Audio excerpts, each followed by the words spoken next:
Friends, 240 days of war. That means 8 months have passed. I am starting from the ground and from the informations what we get from ISW as well as General Staff, Ukrainian forces.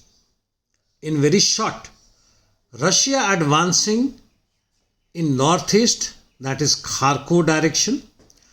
Ukrainians attempting offensive in North Kherson, and Russians are evacuating civil population from Kherson as they are expecting a major defeat there. East Ukraine, nothing worth mentioning.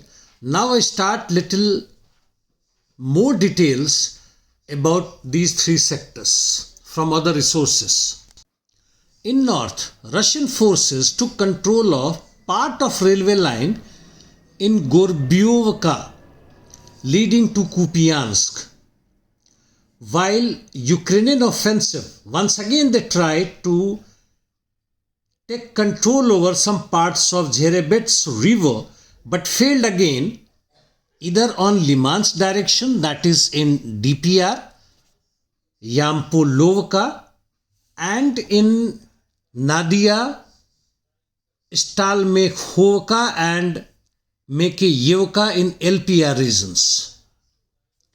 In Kherson, coming to south, Ukrainian forces have managed to breach defense of Russian army, partially in Sukharno area. But later on it seems that they have been pushed out from there.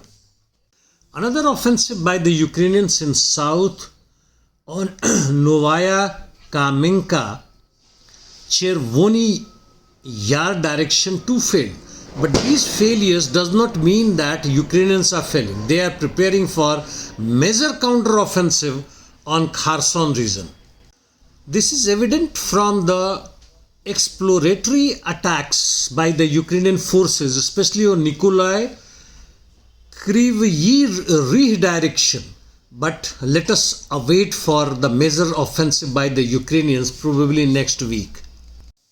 Now in the east, experienced in Avdiivka, the Ukrainian forces have retreated to some extent due to excess pressure by the Russian and allied forces.